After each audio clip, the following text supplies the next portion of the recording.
اعوذ باللہ من الشیطان الرجیم بسم اللہ الرحمن الرحیم کیوپی اسلامک یوٹیوب چینل پر آپ سب کو ایک دفعہ پھر خوش آمدید کہتے ہیں۔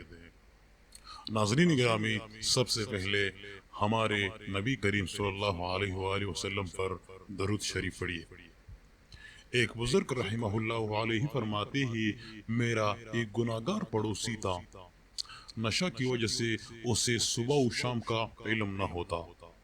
میں اسے واعظ و نصیحت کرتا لیکن وہ قبول نہ کرتا، توبہ کی ترغیب دیتا مگر وہ توبہ نہ کرتا۔ اس کے انتقال کے بعد میں نے اس کو خواب میں بلند مقام پر فائز دیکھا، اس پر جنت کے اعزاز و اکرام کا لباس تھا۔ میں نے اس سے دریافت کیا کس کام کے سبب تو نے یہ مقام اور مرتبہ پایا؟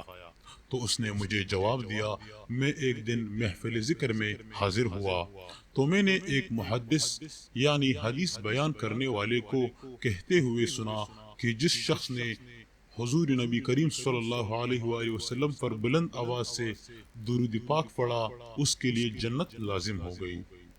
پھر انہوں نے پیارے پیارے آقا حضرت مصطفیٰ صلی اللہ علیہ وآلہ وسلم پر با آواز بلند درود پاک پڑھا۔ میں نے بھی ان کے ساتھ بلند آواز سے درود پاک پڑھا اور دیگر لوگوں نے بھی اپنی آوازوں کو بلند کیا، تو اسی دن ہم سب کو بخش دیا گیا۔ مغفرت کا میرا یہ حصہ اللہ پاک عز و جل نے مجھے اس نعمت یعنی درود پاک پڑھنے کی برکت سے عطا کیا۔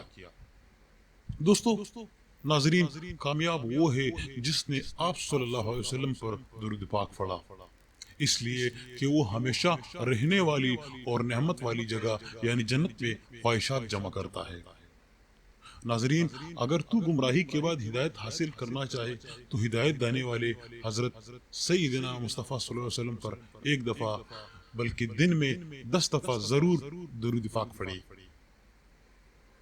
دوستو درود پاک پڑھو تاکہ کشادہ روئی اور آرام دہ مبارک زندگی پا کر کامیابی حاصل کر لے، تاکہ تمہیں رب الانام بروز قیامت اپنے فضل سے جنت عطا فرمائے۔